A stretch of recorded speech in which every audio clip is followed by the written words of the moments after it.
Hey Kurt, honey, I made eggs for breakfast. Okay, I'm coming.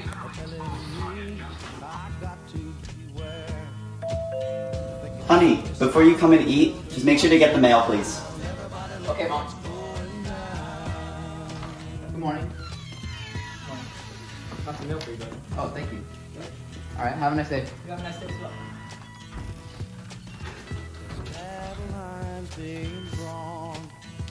Nobody's right if everybody's wrong.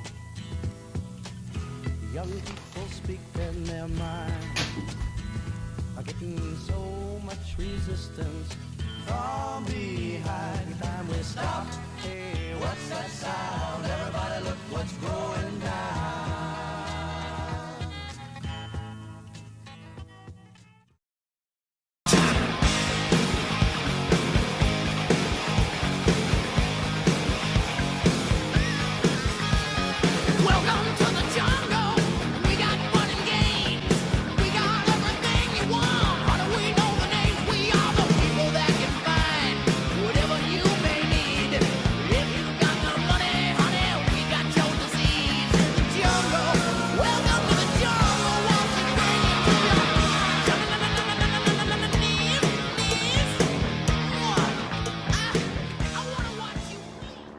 Alright boys, you've just been drafted to the war in Vietnam. Kurt Jones and Anon Smith. Are you ready? I am. You ready, bro?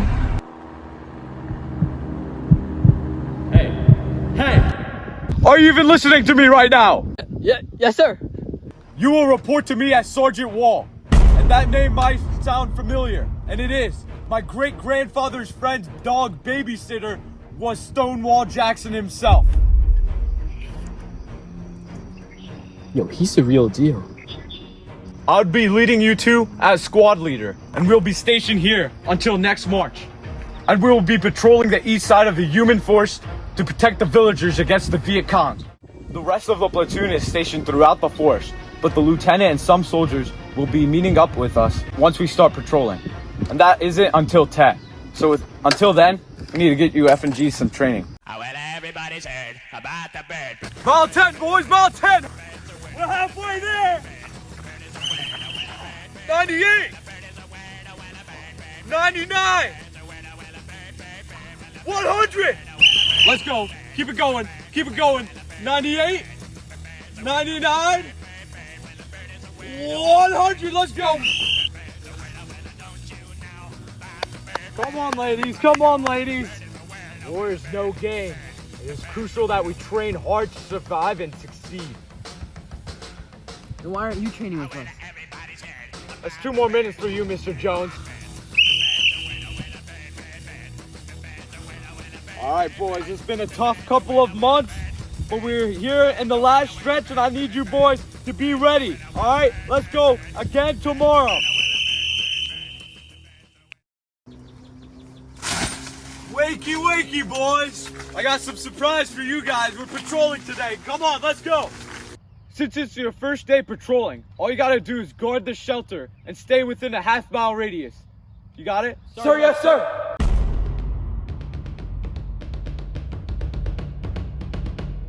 Along the northern coastline, the Trang and Quang have come under fresh mortar fire. And earlier today, South Vietnamese President Thu declared martial law.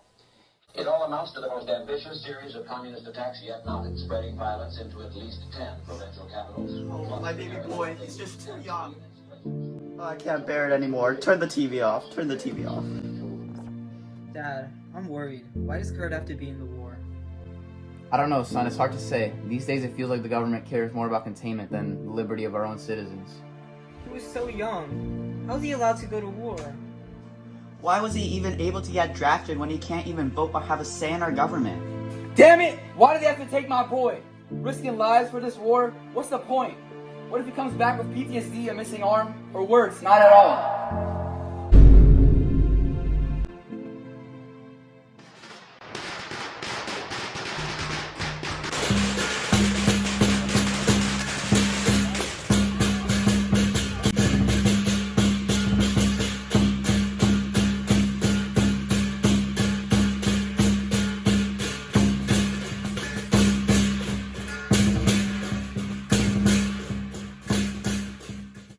Thank you so much for your help in the war. Oh, don't worry about it. Me and my boys, we got you covered, and you guys could just celebrate the holiday.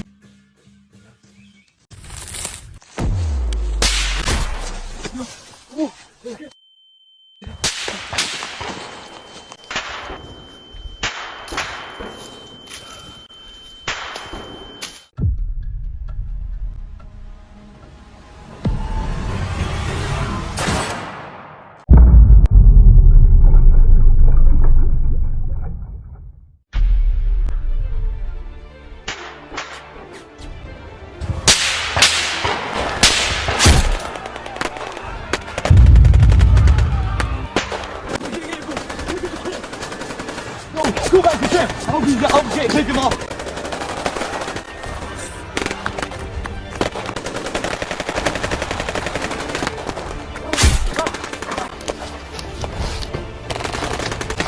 The sergeant's aside. I don't want to do this anymore.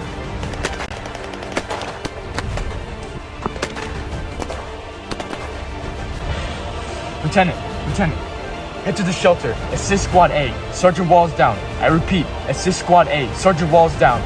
Copy that. I'm on my way. God damn it, Sergeant.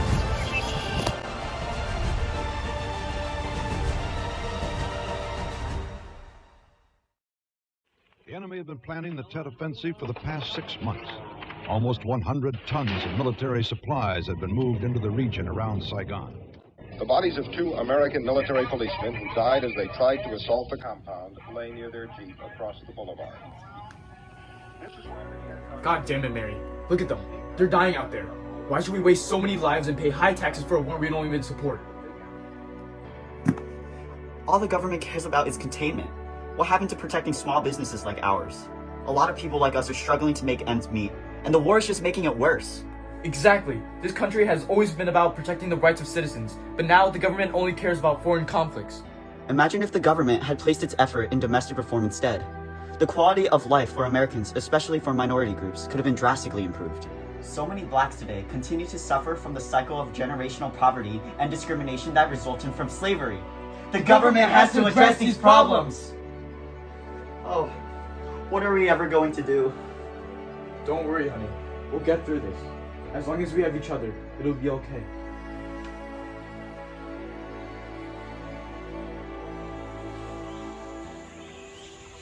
We're all clear, all clear. All right, come on out. We're gonna transfer you boys to Bunker B. Okay, buddy, we're gonna get you to a safe place.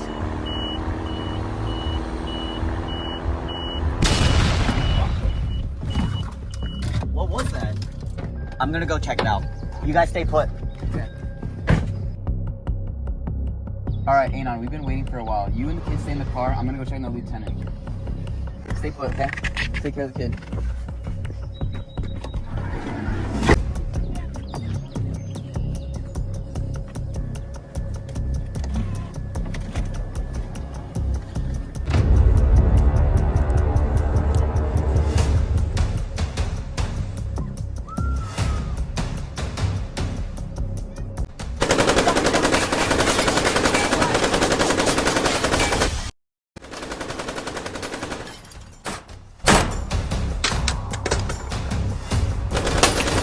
We're getting ambushed!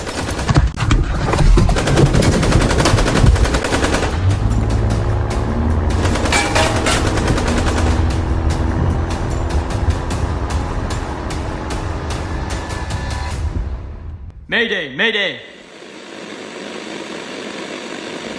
But it is increasingly clear to this report that the only rational way out then will be to negotiate, not as victors, but as an honorable people who lived up to their pledge to defend democracy and did the best they could. What do we think about this? It's very disheartening to see the systematic persecution of the South Vietnamese groups that oppose the cruel Diem regime. We claim to be promoting liberty throughout the world, but in reality, the US supplies are being used to suppress any voices that dare to envision a better and freer future for Vietnam. Absolutely. This is a dark period for Vietnamese history. The Diem regime prioritizes greed and the political corruption over the welfare of its people. Anyone who challenges or opposes this regime is swiftly silenced, imprisoned, or even killed. Yes, and what's even more alarming is how the U.S. rationalizes its support of the regime, claiming that it is necessary to stop the spread of communism. The desire to maintain control overshadows any concern for human rights or the well-being of the Vietnamese people. The atrocities committed in places like My Lai are a horrifying showcase of the extent to which the U.S. is violating the basic principles of freedom and human rights. The mass murder of innocent civilians exposes the brutality and disregard for civilizations that is ongoing in South Vietnam. I couldn't agree more. We must strive to create a world where political persecution and violence against civilians are condemned and prevented, and where individuals are empowered to seek positive change without fear of reprisal. If we want to change, we must do something about it. We need to spread this message, and I am afraid that protesting is the only way.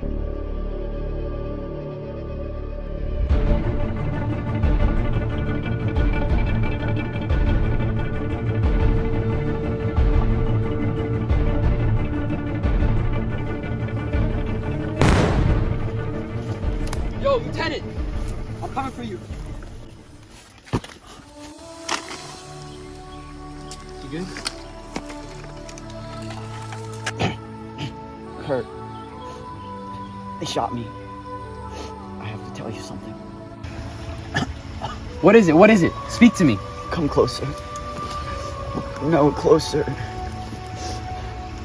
The Tet Offensive of 1968 highlighted a point in the Vietnam War where the freedoms of certain groups were jeopardized, specifically the young American men being drafted, the poor blacks and whites suffering from generational poverty, and the natives of South Vietnam who were being oppressed under a dictatorial regime. No, this can't be happening. Come back to me. Come back to me, Lieutenant. No!